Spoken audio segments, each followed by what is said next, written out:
I know I've always been wanting to understand how things work, what it means, what we're doing here.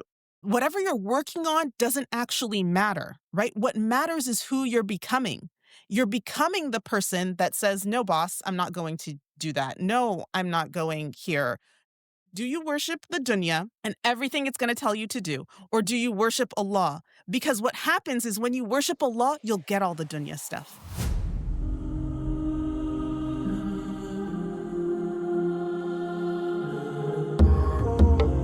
Salam, everyone, and welcome to Muslims in Motion Professional Pursuits.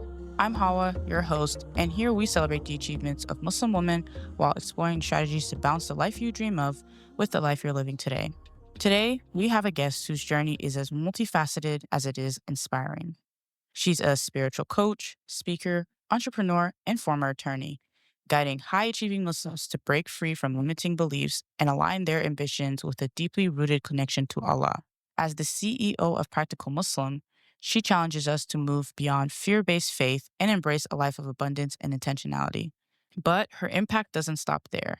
She's also a former Bush Fellow, the co-founder of multiple ventures, including Modesty and Muslim Buddy, and a thought leader in bringing spirituality with personal and professional success. With nearly a decade of experience coaching others to step into their fullest potential, she's here to help us unpack the mindset shifts necessary to expect more from ourselves and build lives of true purpose. Salam, Zahra. How are you today? Walaikum salam. I'm so good. That was such a beautiful introduction. Oh, thank you. Thank you so much.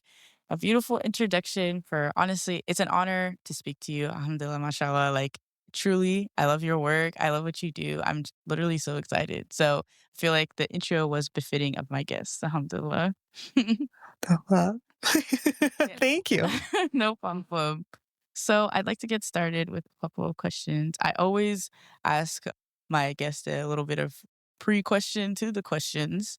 And that question is, you're on a deserted island and you can only bring three things. What are the three things that you're bringing?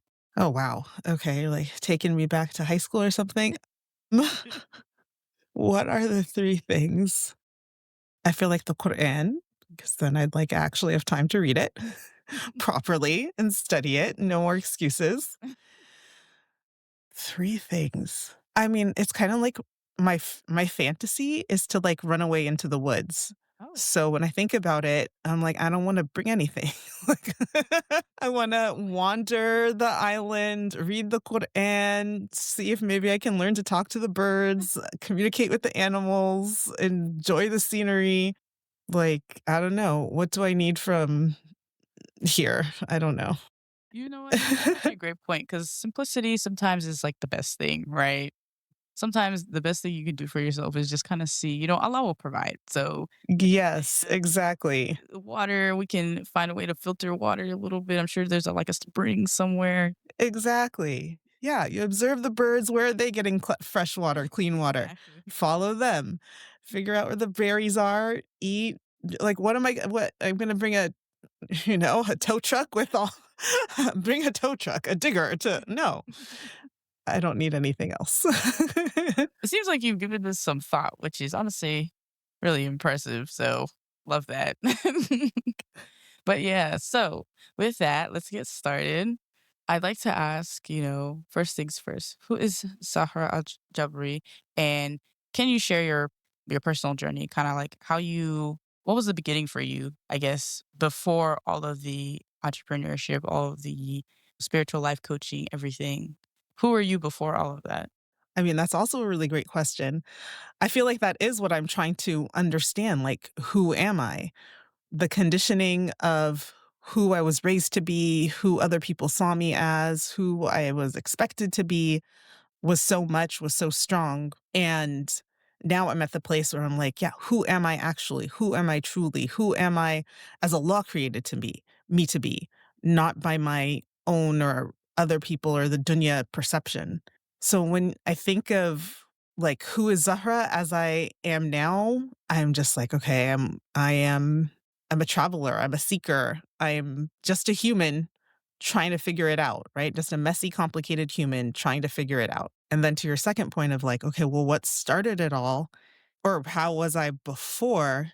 I know I've always been wanting to understand how things work, what it means, what we're doing here. Like, growing up, going to Sunday school, my parents moved to this area in California where we moved to. They were part of like this founding group of Muslims here, established the masjid here.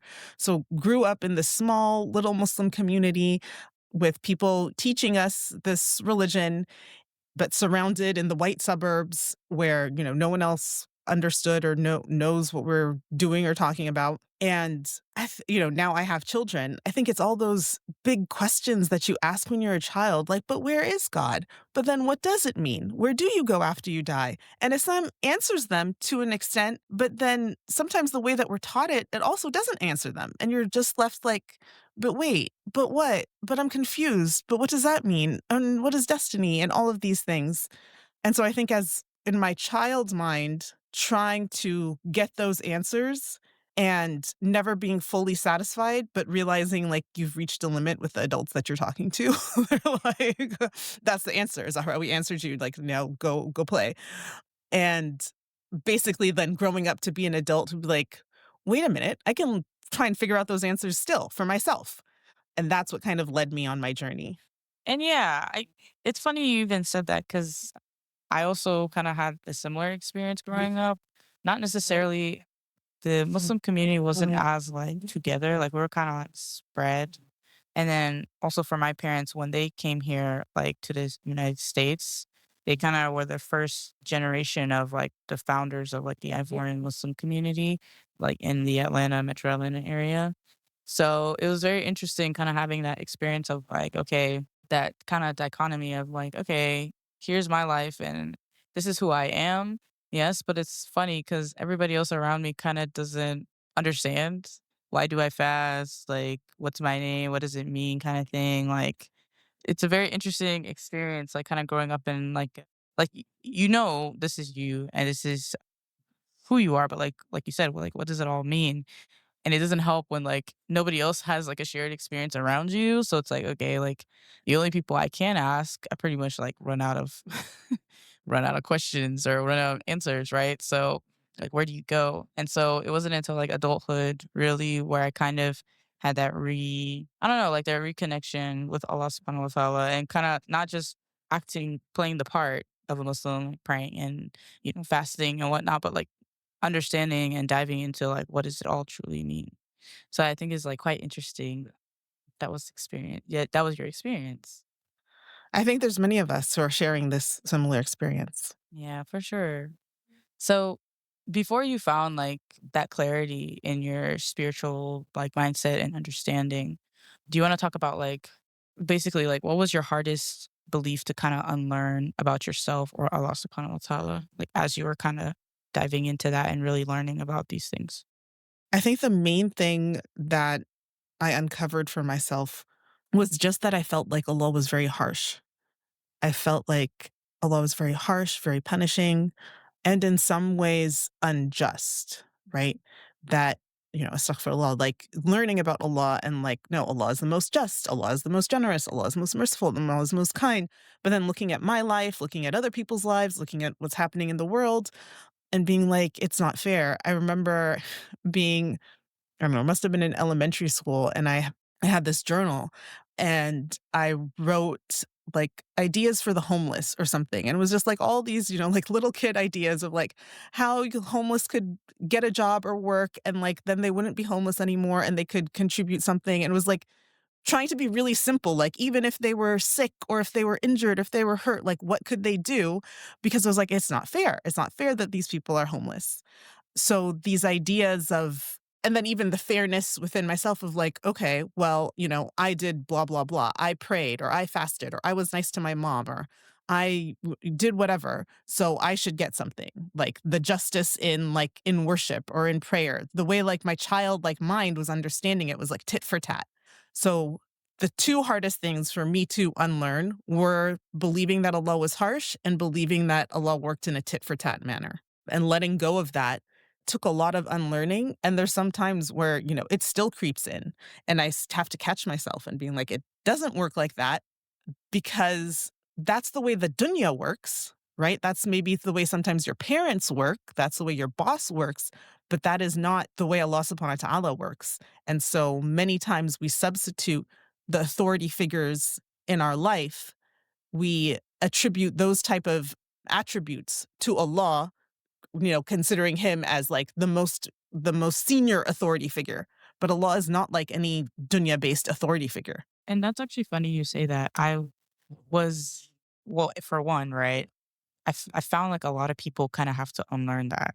Like, I don't know if it's like maybe like all the cultures like we grew up in, and that's just kind of how things are, where a lot of people have that experience, that awakening of like, oh, wait, like that's just not how it works. I was reading a thread this morning and it kind of touched on that topic, talking about how like we have to kind of we have to look at like reevaluate our relationship with Allah, and typically like the relationships that we had like growing up, and how maybe authority figures or adults have treated us when we were young kind of like manifests into like the same relationship that we think Allah has with us.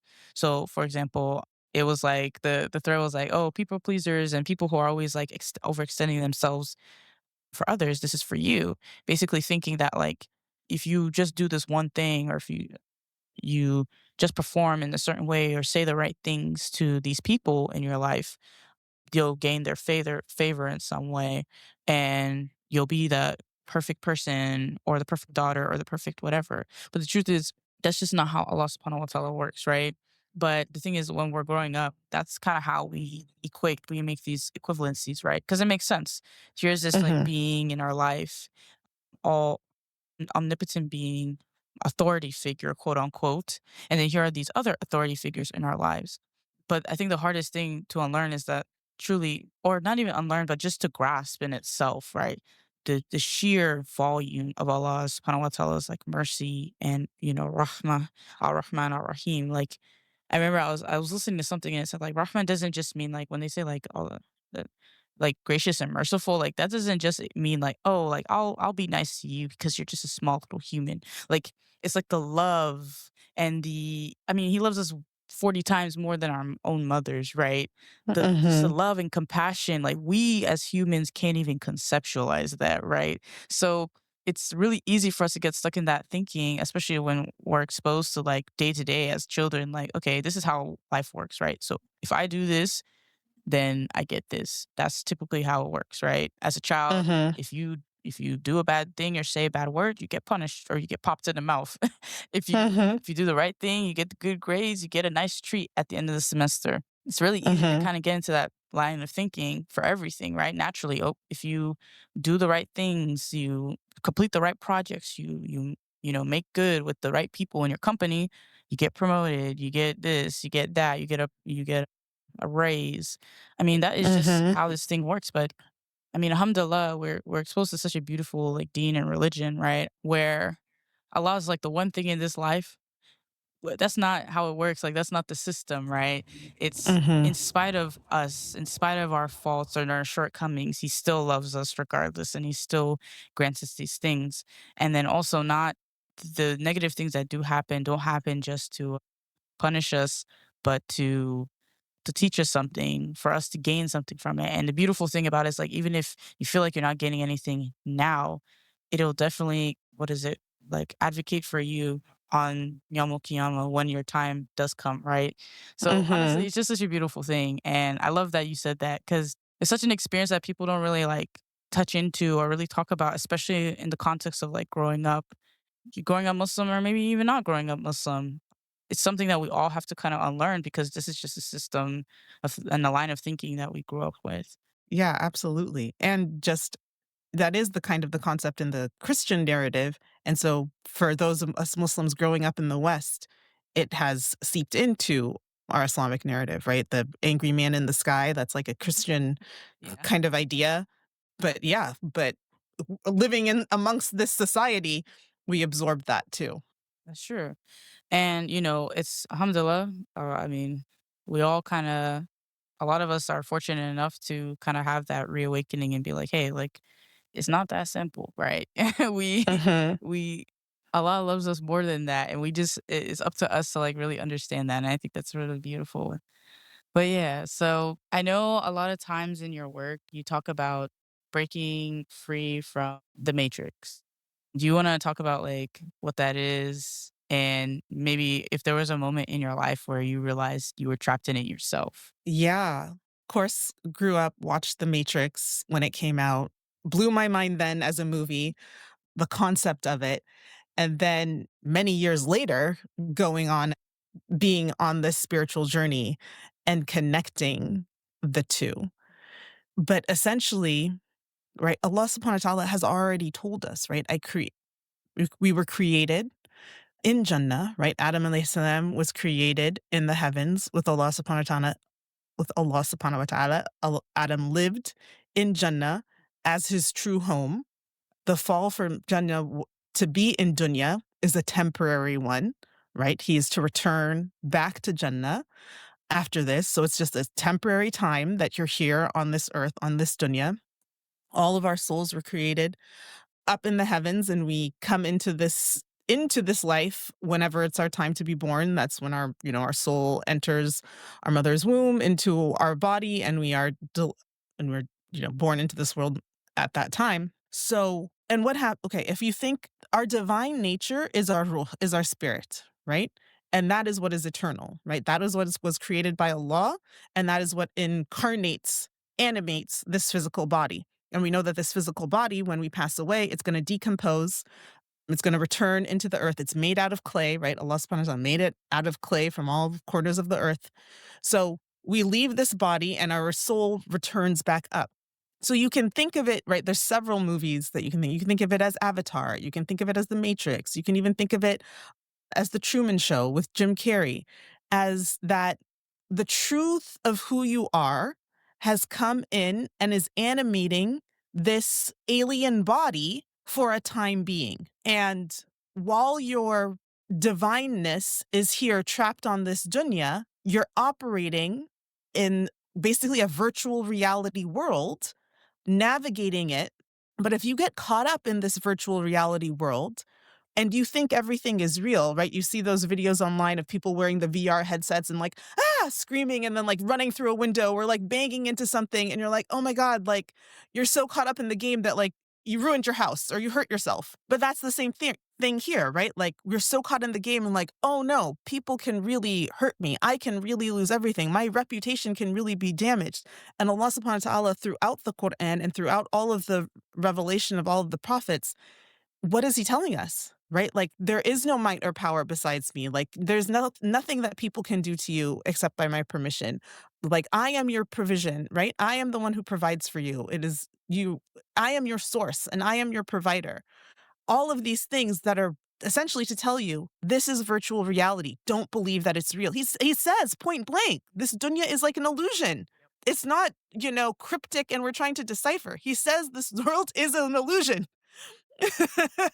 Don't fall for the illusion. So, what all the prophets came to exemplify was here I am, each of the prophets, I am a person from amongst yourselves, but I am someone who sees this illusion for the truth of what it is, sees it for the illusion. And that's why I'm able to walk amongst you and be unbothered by these rude people or be unfazed by not unfazed, but like not have the fear grip my heart and be so traumatized and be so afraid when an army is attacking or these people are saying these bad things, or they still got sad. They still were afraid, but not to the extent that, the rest of us, like our lives crumble. we like sink into depression and all of these things that we have. They are able to hold it like, okay, this thing is happening, but I am more powerful because this is an illusion and I'm connected to Allah. So they exemplified how to navigate this virtual reality so that you are holding the controls and maneuvering through the levels of this game. Okay, now I want to create this business or buy this house or confront this person. And you are actually the one in control because this is my video game and I can not be It's just like when you're playing a video game, you know the boss, the big boss, when you reach that level, can't actually kill you. So you go and you fight and you smash all the buttons and you do all the things and whatever. And even if you do get defeated, you get back up and you maybe read some forums online. How do I do this? And you figure it out. Whereas here, right, your boss says you can't have a raise, you can't go to Jummah, you can't have Eid off, you whatever. Like, oh my God, I can't do it. If I do anything, I won't have health insurance, I'll lose my job, and then I won't this, and then and you don't smash any buttons. You don't like you're the game over, and the boss hasn't even said anything yet. Just the thought of what he could do, you've already taken yourself out of the game. So the Matrix, this world is the Matrix. It literally is the Matrix, that you are operating in this world, and it is a dunya, it is a virtual reality, it is an illusion. And the only way that you won't get sucked into it, right? Get how Allah talks about like the dunya pulling you down, right? The gravity of the earth literally pressing you down, depressing you, is by staying connected to that which is higher, Allah, staying elevated, staying aware, staying present to the fact of your true divine nature.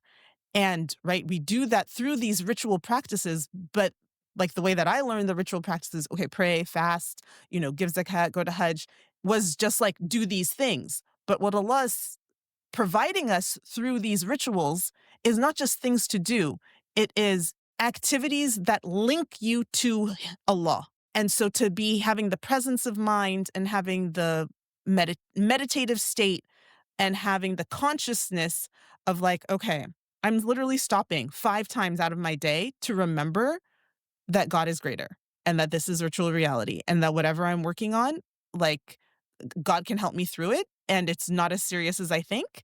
And I am more powerful. And if I focus my mind, I'll learn how to navigate this better. I'll learn how to control this video game better and do the right series of moves that will get me to my goal with the least amount of effort. But if I don't take that time to connect, right? That's why so many people are exhausted, burnt out. They're just like running through this virtual. I have to do this. I have to, and to operate thinking that this world is real, it's an exhausting video game, right? It's an what do they call it? RPGs, like the multi-member open world player, or anyways, open role player. Exactly. The whole thing is like a long thing. That's why they call it MMORPG. But like RPG is like role playing game. MMO is like multi mode online something. I can't remember, but I get what you're saying. Long story short, yes. But yes, continue. Sorry. Yeah, so I mean that's the main thing. If you can like it's so beautiful that we have these examples now of video games, of virtual reality, of a movie like The Matrix because like subhanallah, it's so amazing that like the prophets were able to communicate this to people before that because like it's even having these references, it's still hard. It's still hard to understand that, remember that, and operate like that because it does feel so real. It does feel like we are in like a terrible moment in history and the plague is coming with COVID and the wars are coming with what Israel is trying to do and it feels so hopeless and you have to no, this is a virtual reality. I can make moves. I can do things. I can stand up for myself, stand up for others. I can build something different. Even just the thought that we can build a different community, right? If you think about the Prophet ﷺ starting Medina, it is like, okay, hey, they're operating it and playing it this way, but you know what? We can go to another area and we can operate and play it in a different way. And like, we could do that right now, right? But it's like so hard well, I'll be outside of society. I'll have my own thing. Or there's no place that current, governments or societies don't reach. Where would I go? But it's like, no, it's the loosening your mind around that you have to operate within the realms of what's already existed. And Allah is asking us or telling us, operate with me. Don't worry about what has already been done or what other people are already doing or who might attack you. Just operate with me. I got you. You definitely said a word. Like I really got like chills because everything you were saying, I was like, man, like, are you talking to me right now? Because I mean, where do I even begin? Like, first of all, yes to what you said. It's like, and I not just like personally, but I've heard it from so many people. It's like you're operating under this fear because you're afraid of the consequences of like what this world, quote unquote, will do or how people will treat you. Or this, for example, the biggest example right now, I feel like, especially in this like hyper capitalist society, not to use buzzwords, but it is like you're at work. You want to ask for Juma. And I actually talk about this at like an earlier episode. It's like the Aman framework. And one of the pillars of the Aman framework is advocacy, advocating for yourself, even when it is hard, Mhm. and advocating for other people. I mean, let's say, yeah, you want to go to Juma, you're fasting, and you have to ask your boss, hey, like, I might not, I want to work from this time to this time because, this is where my brain's at. And also, I have cooking to do, whatever. But Juma, right? We go, we ask our boss, we're afraid that, oh, sorry, bro, you can't go to Juma.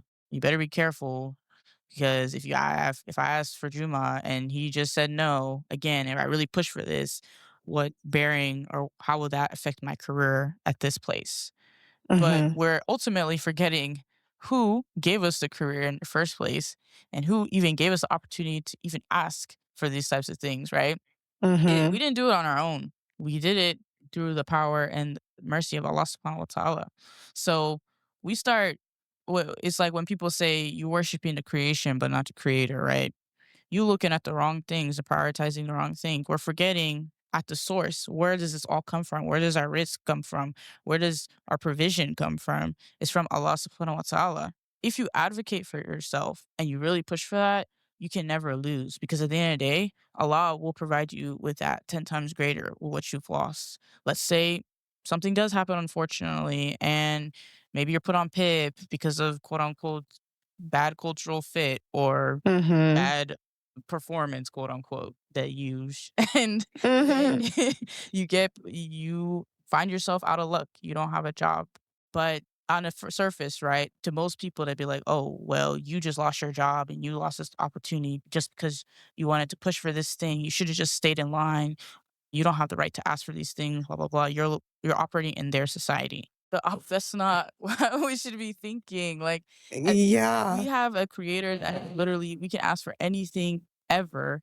There's no limit to what we can ask for as long as we do right by him. And you're telling me I should bend my will to some person that Mhm. ultimately we're all going to be standing on Yom Kippur, no matter who you are, right? We're all going to be trembling so, Yeah. and he's not going to, or Allah, he's going to be like, oh, well, I told her to quit or whatever, or blah, blah, blah.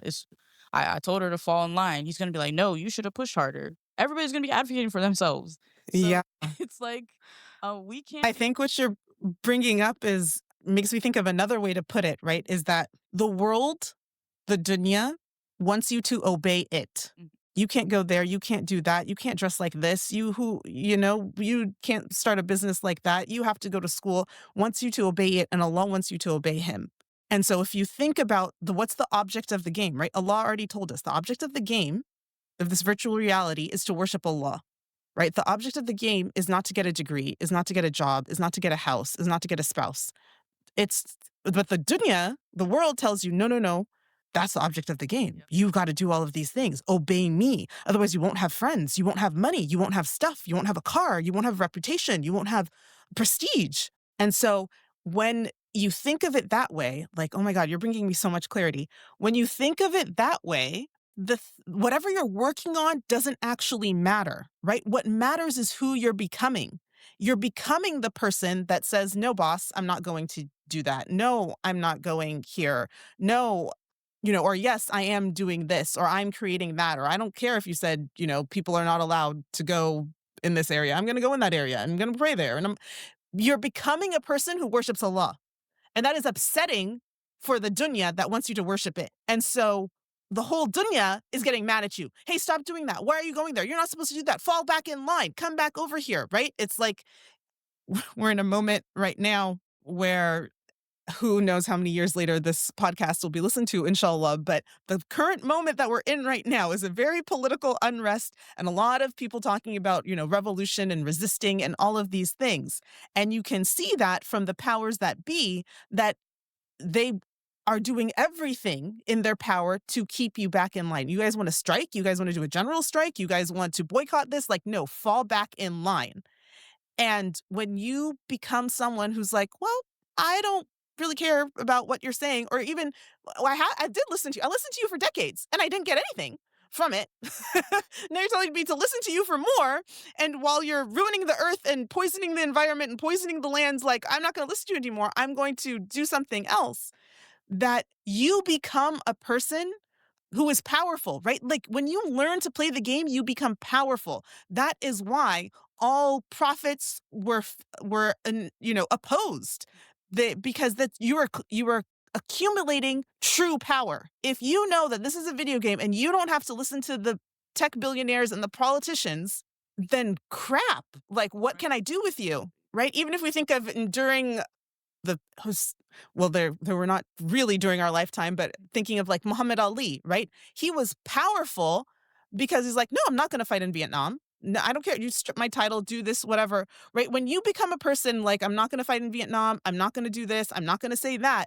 Like, wait, okay, well, we'll give you money, we'll give you women, we'll give you title, we'll give you this, and you're not swayed by that, right? And they're trying to discredit you. What happens? He became the GOAT because of that. He became the GOAT because he is remembered because of that. He is immortalized because I'm not going to follow the dunya. I don't watch boxing. Most people I know don't watch boxing. How many boxers do you know? Muhammad Ali. That's it. That's the only one I know. You made him famous to people who don't care about the sport, who are actually repulsed by the sport. Oh, this is scary. I don't like watching it. But no, I know that one. Why? Because of that. Do you worship the dunya and everything it's going to tell you to do? Or do you worship Allah? Because what happens is when you worship Allah, you'll get all the dunya stuff. You'll eventually get all the dunya stuff. When you worship the dunya, you're running around trying to get the house, the car, the money, the job, the prestige. You're running around, and you might get some of it, but you also might not. But you're stuck there. You'll have neither Allah, neither the dunya. You worship Allah, okay? You might have your titles stripped, you might have whatever, but you end up being a person who knows, understands, who feels in their bones who they are and what they have. And they're like, oh, this is an illusion. Like I can't take it with me. I'm going to die. I'm going to be asked about it.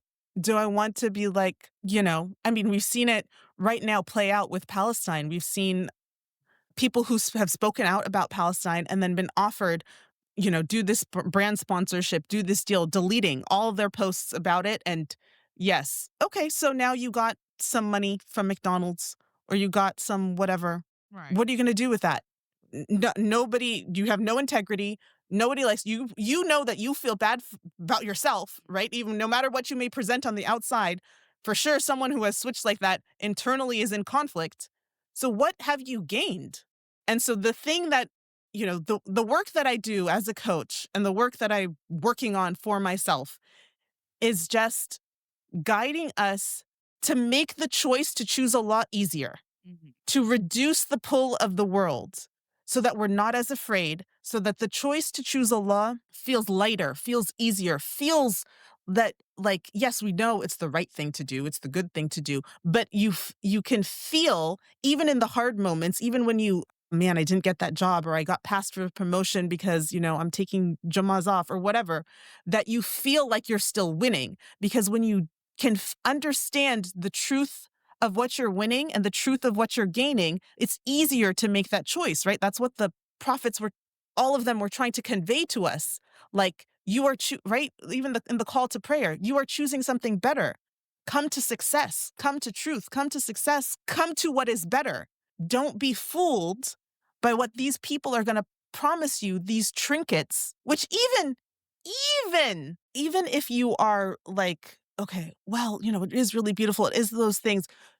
These trinkets, we are watching them right now in real time become worthless, right? I live in California. I live 5 miles away from where there was the Palisades fires in 2025 that destroyed like the most luxury homes in California in Malibu. And so you're watching, right, like luxury cars burn up, luxury homes burn up. You're watching also just in general that how people are shifting away from materialism, just seeing how much garbage there is in the ocean, on the planet. Like, what am I going to do with another thing? Our houses are full, storage units are full. Like, what are you going to do with all of this stuff? So, why am I choosing this stuff that truly is meaningless? Truly. It's meaning degrees now are almost worthless. Like, just do the thing and post it on YouTube. Like, you don't need to you don't need the degree. If you can do it, just do it. Write the book. You don't need to go to school, engineer the whatever, and put the project up, and you'll get a job as an engineer. You don't. Degree is worthless. The stuff is worthless. Like, so where are people, like, the only people I respect right now is any person with integrity. Any person talking about the truth of what's going on in our current climate in the world, I'm like, okay, I, I respect you. And I don't care what you have or don't have. It's any person right now who's still trying to sell me crap or pretend that nothing is happening in the world. Okay, I completely don't respect you, and you're clearly like not present to your own life. If you were even just present to your own life, you wouldn't be still trying to, present your outfit of the day or the new kitchen appliance. Like, what are you talking about? Who wants this crap? Who can afford this crap? Like, No, it's true, and you're so valid. Because I was even seeing, I saw something about this online where a lot of people are gravitating towards less of the like luxury lifestyle type influencer content and even more towards literally everyday people. It's almost like a mindset shift. There was the controversial, was it Poppy? That had the, or was it Olipop? I know they have very similar names, but to make a long story short, it was they revealed that they had sent their influencers like I think it was like over $10,000 worth of like vending machine and Poppy's mm, sodas in there. And I guess maybe in 2012 that would have worked, but there was a huge amount of backlash. People are like, there are literally people you could have done so much with that money, and you decided to send it to a bunch of people who are probably going to use the vending machine for a couple months and then probably it'll go in the garbage or something, you know?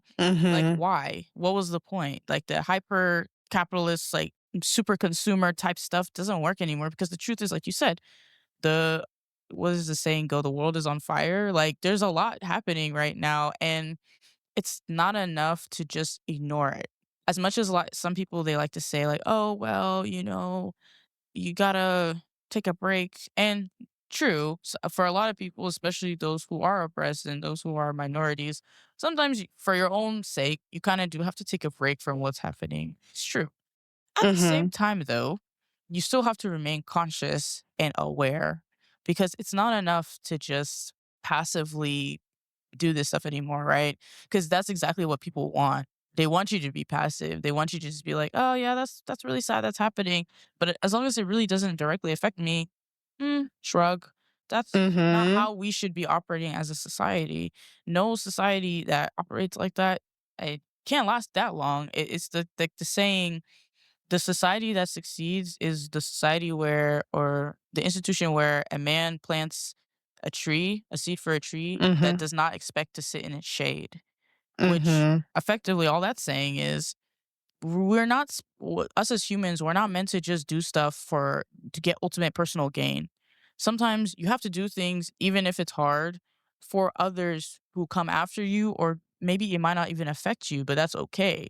I feel like we're in a time mm-hmm, now where people are just kind of like operating in this like self-preservationist type of like, oh, it works for me, so who cares if it doesn't. I mean, we're seeing that right now, like you said, with boycotting, with what's happening in Palestine, like, people all the time, they're like, "Ah, well, I could boycott, but, I really like this drink."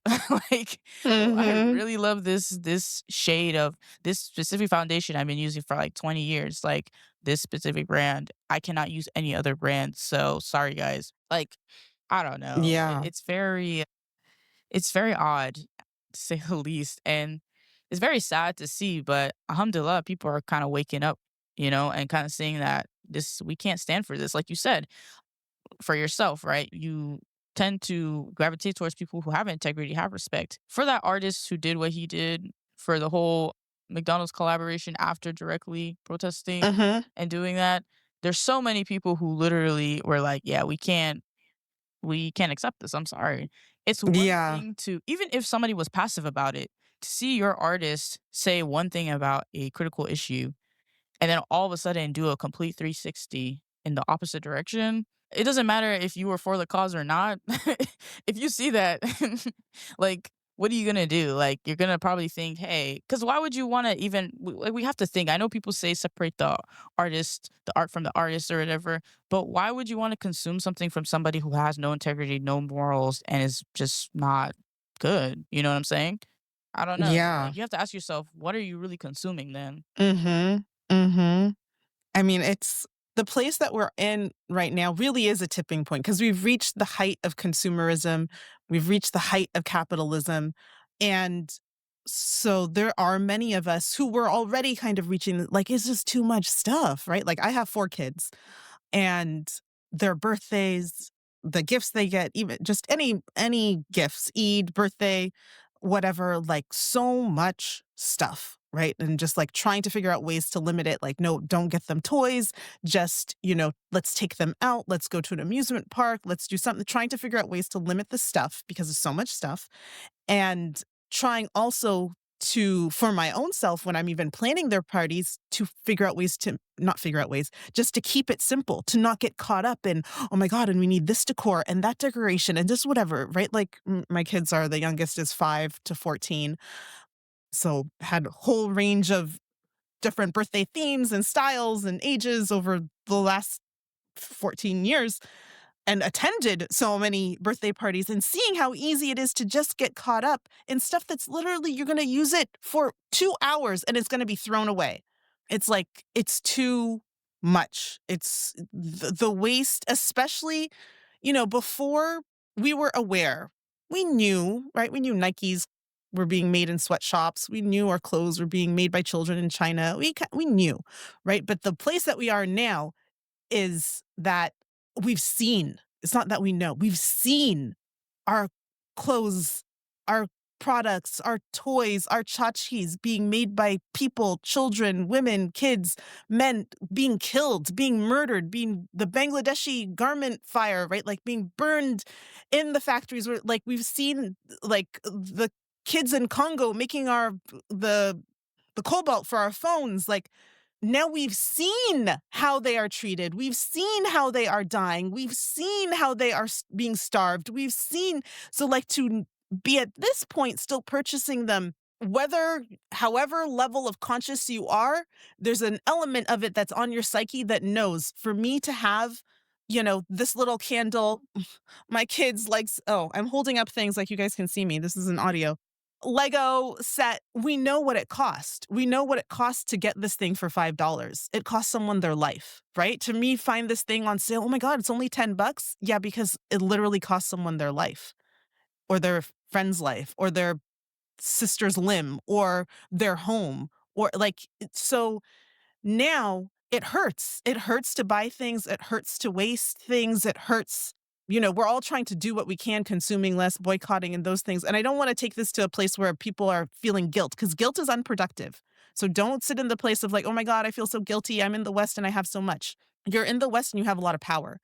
Are in the West and you have a larger platform. You're in the West and you have more of a voice. So use it. Don't sit around feeling bad for, the poor people overseas. They don't need your pity. They need you to use your resources and privileges to shift things. That's what they need. So don't sit around and feel guilty. That's just a side note, but I talk a lot about this because guilt is also weaponized against us to keep us complacent and keep us trapped in the dunya, right? If you feel guilty, you take your hands off the control. Oh my God, you retreat, you sit down, you start crying instead of continuing to play the game to make it more fair, more just, and adjust things. So do not fall into the despair of guilt or the wallow of like, oh my gosh, is Allah going to punish me? Allah is most forgiving, and what matters is what you do now. What matters is how you move now. What matters is where you are consciously now, right? Because there is a difference between consuming things unconsciously and consuming things consciously. And this is the other point too, right? In the West, the basically everything has the sacredness of everything has been stripped away, right? We know that from all indigenous cultures across every continent, across all time, there's always been a connection to the sacredness of the land. There's been reverence for your land, for your animals, for there's rituals and dances and prayers that were made for the rain, for the animal before you slaughtered, before you raised a temple, right? And the direction, right? We see it in Indiana Jones, or hear about it in our history books of like how much attention to detail was placed in this, or where the tomb was placed, and all of these things, because there was an understanding of the sacredness of individuals, of human life, and of the land, and of our food, and of the plants, and the entire ecosystem. In modern day, in Western thought, man is the peak, the peak being, and everything else is here to serve us, and we have no regard for its sacredness. No, that's just a tree. Cut it down if you want to build a house, or cut it down if you need to make a roadway through. Who cares, right? Right. Who cares? Whatever. And so that stripping away of the sacredness is what feeds into the ability to have so much materialism and have so much capitalism. Before, people, if we just think about clothes, for example, clothing, there was just a few garments, and each garment had special significance, and people would pass down their garments. You had your garment that was for Jummah, for Friday prayer, or for in different cultures, right? For their church day or religious day, you had that garment. You had your everyday garment. You had your garment for women when they were on their period. And there were just specific garments, not too many, but they were well made. They were lovingly made with reverence for the materials they were used and harvested. And you wore them and they lasted, and they were kept, and they were passed down. And that was its significance. Now, no care, no thought. Wear this outfit for this. What's the next outfit? Can't repeat the same two outfits again. So we don't appreciate how much desacralizing, I don't know, taking away the sacredness. I'm making up words. Taking away the sacredness from things is also impacting us, because we, of course, as Muslims, we eat halal, or we know about the halal way to slaughter meat, and now the studies, oh my gosh, cows that are injected with hormones, or animals when they're slaughtered and they're scared, we are consuming literally the fear that's in their flesh, that when they're relaxed and at peace, and the way that Islamically they're supposed to be slaughtered, not basically unaware, so they're not afraid, how that impacts them, that the quality of life that they have impacts the meat that it is, that impacts them, that we are eating that, not understanding. Again, so just going into different things, but just the appreciation of the truth of who you are, right? You started that, like, who am I, right? Who is Zahra? And it's like the who am I, right, is this divine being created by Allah, placed on a divine plane, this dunya plane, where if I treat myself with honor and dignity, and everything that I come in contact with honor and dignity, and remember the truth that I can't take it with me, and that none of these things define me, I can operate in this world like I can master this video game, basically. I can master this video game. But if you think if you think you're defined by your outfits, oh my God, I can never like wear a different outfit, or my Valley Girl is coming out. Like, oh my God, what are you talking about? Like, I can't wear the same outfit twice. I can't do whatever. I'm defined by my clothes, or I'm defined by my job. Oh no, I'm an engineer and I'm so smart and I'm da da da. I'm defined by my family is this. Oh, our family doesn't do that. Da, da. You're everything you're defined by. Oh, I only, like you said, the girl only wears this blush. I only wear this type of blush. This is the only makeup I use, right? Everything becomes attached to your identity, attached to your personality, is a statement about who you are. And oh my gosh, if I do that, people will think I'm that type of person, and I'm not. But none of that is you. That's just all stuff you're wearing or using or interacting with. That's not you. But again, things have been swayed and twisted. They want you to have everything identify with you. That is how they can sell you things, right? You have to drive this car to be seen this way, right? Are you a goth? Are you emo? Are you punk? Are you Valley Girl? Are you preppy? Are you, what is it, subtle luxury? Right? You have to pick a genre, do a thing, and then consume everything in that lane so that it can define you, when you could just be you and dip from all of them or none of them, or come up with your own thing. You could just be you.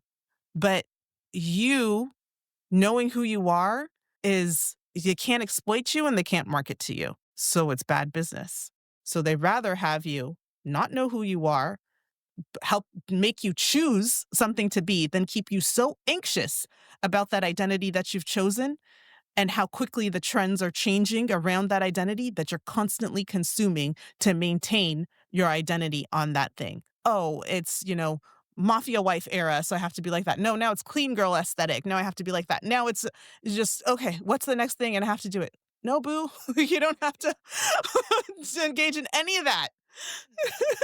Oh my god, that's ooh, man. I just first again, like you just said so many powerful things in that answer. I don't even know where to begin. First of all, yes.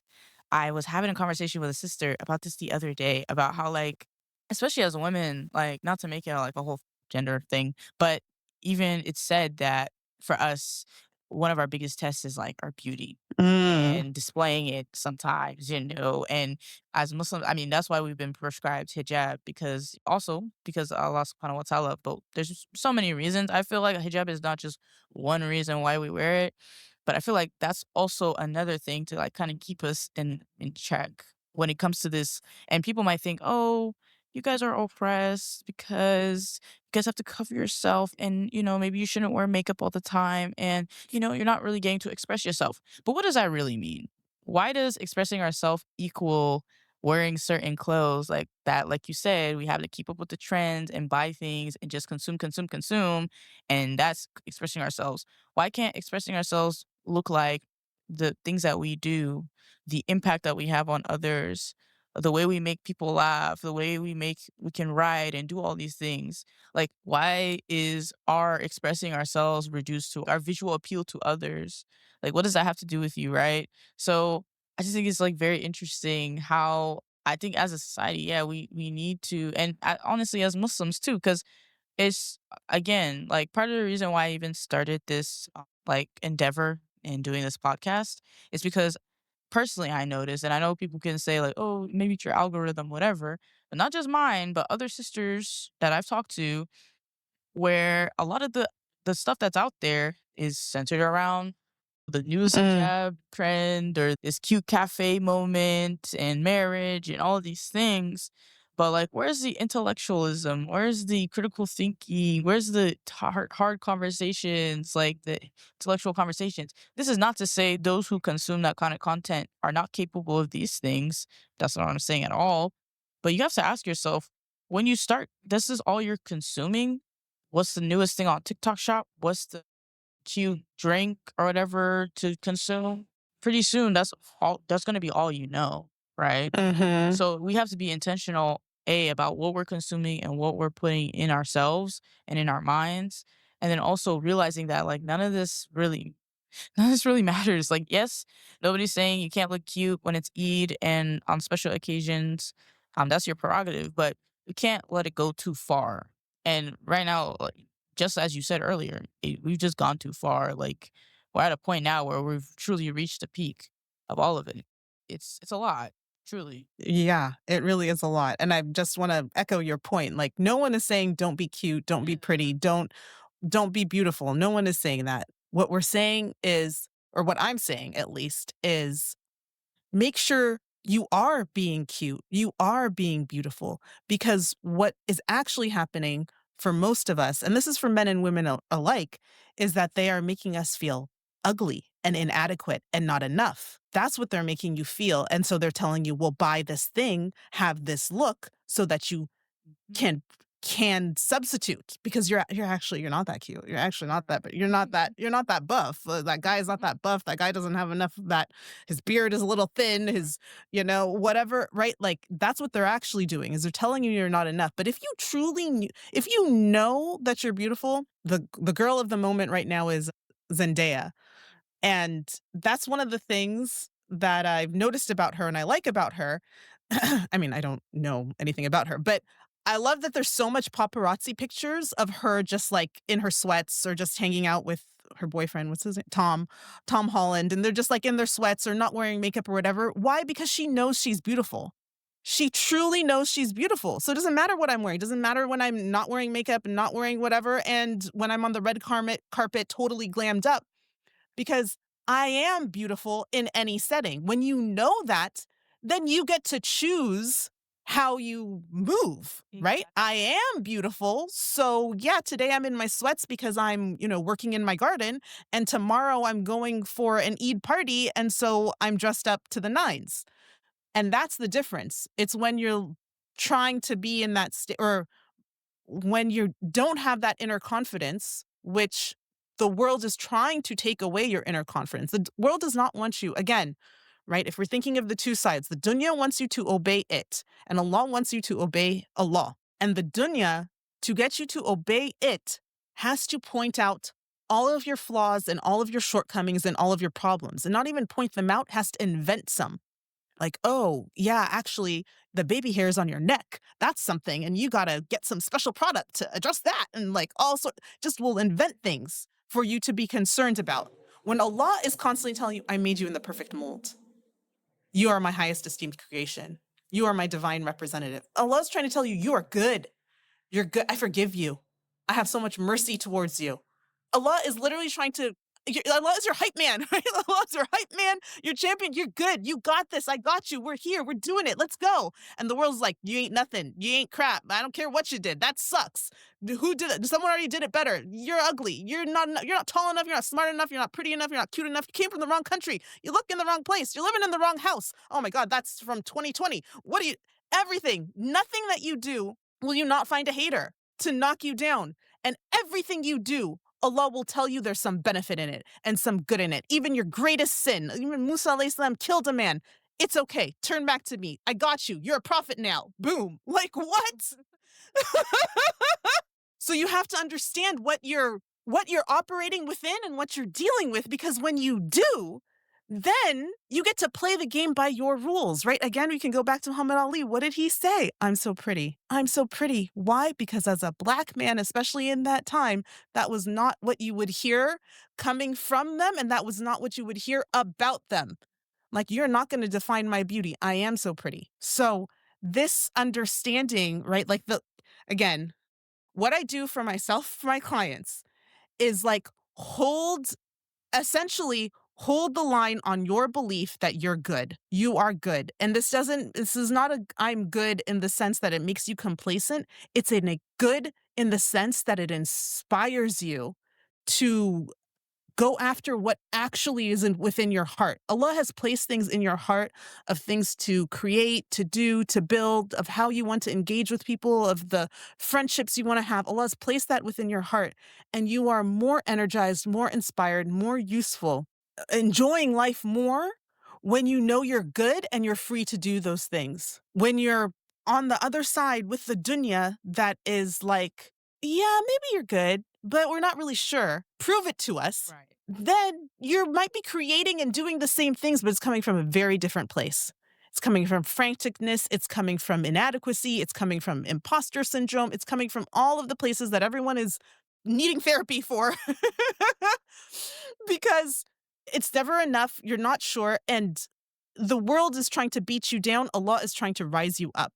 And it's a shift in mentality, right? I talk a lot about a mindset shift. I'm helping you make a mindset shift, helping you make a spiritual shift, because the shift, think about it this way. The Prophet ﷺ receives the revelation and begins to preach it. The first people who accept it are the poor, the women, right? The people of lower tribe status in Mecca, the oppressed. These people who are downtrodden in Meccan society, who do they go on to be? They go on to be the leaders of the Muslim community, who then go on to spread Islam across, the Arab Peninsula and into Africa. The leaders of armies, the political leaders, the going into other areas and being the religious leaders. So it's a internal mental shift of how you see yourself. They were the same people. The same people that were there, they were the lowly, they were the servants, they were, some of them slaves, this and that. They were the same people. What happened to inspire them to be like, no, Allah is trying to rise you up. Don't see yourself as the way these people see you. Don't see yourself defined by their terms that, oh, you didn't come from the right tribe, or your parents are too poor, or whatever. All the same things. See yourself how I see you. You will rise up and you can do anything. And that's exactly what they did. That's exactly what Islam is trying to do for us. But we think following the West getting the big job with the big title, with the driving the luxury car and that house. That's what's going to rise me up. They don't know that that's just enslaving you that's the golden handcuffs. You're just enslaved in a different way. Or even when there's that book of, right, for the basketball players, right, the multi-million dollar slaves, right? Essentially, Allah is setting you free and rising you up. This dunya is trapping you and holding you down. Thank you so much. I mean, this conversation has been nothing short of powerful. I mean, ooh, if I could even add to that, like truly, I feel like I learned so much from this conversation. I'm just sitting here like listening, like on the quite literally the edge of my seat because I'm like, I don't even want this to stop. And you just kept, man, like the golden handcuffs is actually it's ironic because it's a very a common term, especially like in the tech industry, because people they get these big tech jobs, they get $300,000 jobs, but the problem is like they have these lifestyles, they have lifestyle creep, and they're miserable. They literally hate their lives, but they feel like they have to stay because otherwise you're going to be on the street. They don't have any Mhm. money saved. They don't have nothing, and so think about it. Would you rather have that, or would you rather have the man who's probably making a quarter of what he's making, but he doesn't have to worry about, "Oh, Imma be on the street," because he's living in a modest life, and modest doesn't equal a bad life. It means he's living a life where he doesn't have to stress about the things that some people with a whole lot of wealth are stressing about. You might have Mhm. the what is it? It's actually not even wealth, you're just rich, right? Because you're not even putting any of the money aside, you're not saving anything. It's just in and out, in and out, in and out, paycheck to paycheck. But people who have separated themselves from all of that, this is not their concern. Their concern is the akhirah. Their concern has nothing to do with the dunya. And so when that happens, like you said, the dunya will come naturally. When you think of life modestly, you're not chasing things you're not supposed to be chasing. You're gonna go after the things that actually matter, and by virtue of that, by that nature, you're just gonna feel more content. That's why it's no coincidence that all these people in these big wig industries and whatnot, there's a lot of twisted stuff that happens, and people are not truly happy. This is not a coincidence. At the end of the day, alhamdulillah for Islam for like, I guess allowing us to kind of just being a way and a means out of that, right? I am saying that truly, truly, it's a blessing to just kind of have literally the instruction manual. I mean, Allah, the Quran, the Holy Quran is literally an instruction manual of like how to live this life in the best way possible. And sometimes we just need a reminder of that. And truly, what you have said today was a much needed refresher on that. I think we all kind of need that sometimes. Sometimes we get, myself included, get stuck in the noise, get stuck in the hustle, the bustle, but you forget, like, why are you doing all of this? And it's funny, whenever I feel like very downtrodden, burnt out in these things, it's because I've lost perspective. It's a lot because I've lost the true reason why I'm doing all of this. But whenever I have these types of conversations or just these reminders, it just reminds me, okay, I feel refreshed. Like I'm like, okay, I feel energized. I feel recharged because it's like, okay, this is why I'm doing this. It's not for all the other, this things. Even if it means like, yes, you want money so you can help your family out, but like that's why there's a way to do things. There's a way to conduct business Islamically. There's a way to not get into certain things because you want that barakah and you want the blessings in what you're doing. And by virtue of that, when you have the barakah and the blessings in what you're doing, you're not feeling tight. You're not feeling you're living paycheck to paycheck. You're not feeling like you're always on the edge. Things like that. And that's essentially like what all this is about, right? Trying to disconnect from all of it and just living our life in a way that has true meaning. It's not all fun and games with like all these things that really mean nothing, right? But anyways, I mean, thank you so much for this. It was amazing. It was an honor getting to speak with you and talk to you. I mean, I have one last closing question, which I ask all my guests, and it is, what is your favorite ayah from the Quran, and how does it inspire or influence your approach to your career, your journey, and your life? My favorite ayah is "Verily with hardship comes ease." And I love that ayah because, well, I have 2 favorites. That ayah and also, "I will not change the condition of a people until they change what is in with what is within themselves. And they're very much linked. So, verily with hardship comes ease reminds me that, like, when you do the hard thing, it's going to lead to the ease. When you have integrity, that's hard to have integrity, it'll lead to ease, like ease of feeling at peace with yourself, or do the hard thing of having the difficult conversation, or working out every day, or eating healthy. It's going to lead to the ease of, health, better relationships, all of those things. And then linked with the ayah, Allah will not change the condition of a people until he changes what is within themselves. Like, it's like, okay, well, if I change what's within myself, change with my mindset, my spiritual setting, my heart set, my conditions are going to change. The result of me doing these difficult things is going to be ease and a change in conditions. And I try to remind myself of those. And they have always proven to be true. Allah's word is true. So, of course, it's proven to be a promise that is true. And when it is especially hard to do it, just taking time to reflect on it and working up my courage, or talking to my own coach so I can get in the space to change myself and do what's hard and what's required. To that point, this is what I also love about Islam is that Allah also allows us to take accountability for our actions. He said, I'm willing to help Yeah. you, but you got to do the work as well, which is super important, right? Like to the point you were saying earlier, we can't just sit around and allow life to happen to us. We have to do something about it. And when we take those steps and when we take those actions, we will be rewarded for that. But yeah, thank you so much. I mean, This has been an amazing conversation. It's also brought new thoughts to my mind and clarified things. And you had such great questions and such great feedback. You're a wonderful host. thank you so much. I mean, thank you, truly, truly. And you're a wonderful guest. Lastly, where can people find you, connect with you, learn more about your work, and just take the next step in their spiritual and personal growth with you? My name is Zahra Al Jabri. You can Google that. My Instagram handle is Practical Muslim, which is also the name of my coaching business, Practical Muslim. So you can email me, zahra@practicalmuslim.com. You can find me online at Practical Muslim. You can visit my website and see all my coaching resources. I have on demand classes that you can just take and will help you shift your mindset so you believe more in Allah and less in the dunya. Or you can work with me directly and have weekly coaching sessions that will help you do that as well. Awesome. Thank you so much. I hope you have well, first of all, Ramadan Mubarak. I hope you have a wonderful Ramadan.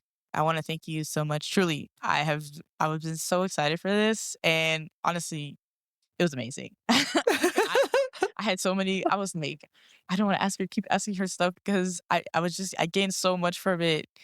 But honestly, truly, thank you. And Assalamu alaikum. Walaikum salam. You're so welcome. Thank you for having me.